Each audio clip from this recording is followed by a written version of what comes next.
大家有冇覺得唔知由幾時開始咧，我哋都習慣將所有嘢都用力過猛。講緊嘅可能係你好用力去工作，好用力去社交，好似係做任務咁樣，結果咧搞到自己身心都好攰。但係講緊近年，我覺得生活其實真係越簡單越舒服。所以其實我哋無論係邊一個方面咧，都要學識簡化生活。當你慢慢學識放低工作、社會，你就會發現嗰一種輕盈嘅狀態，其實就係最舒服。就好似我覺得最靚嘅頭髮狀態，唔係我哋平時疊加幾多嘅造型俾自己。正所謂 bad hair day 係真係會 bad mood㗎，我自己之前經常都有。所以可能係嗰一種清爽、順滑得嚟，又自帶光澤，唔需要加其他嘢咧，已經好完美。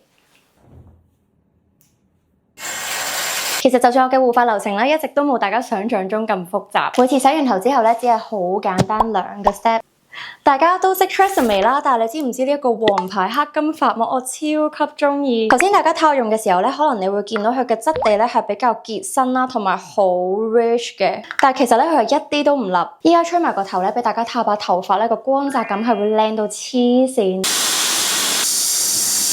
即係連頭髮都未梳嘅，啱啱大家都應該見到我用佢哋呢一支黑金護髮油，因為咧佢係乾濕頭髮都用得嘅，所以平時吹頭之前啦、夾頭前後我都係用佢。佢咧係呢一個冷壓萃取嘅馬魯拉果油，所以咧可以幫我哋抵抗到230度嘅高溫熱傷害。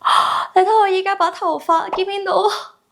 把頭髮靚到你望下，所以基本上成個系列包括沖涼房呢2支嘅洗護都係用緊佢哋，同埋我想講佢全個系列咧都係有護膚級精華，同埋係勁香噶，所以超級推薦大家真係趁住依家萬寧做緊限時優惠，一定要入手。就算連護髮咧，我哋都唔需要非常用力，簡單呢一 set 咧就已經可以令你擁有呢一個最靚最自然嘅 salon treatment 效果。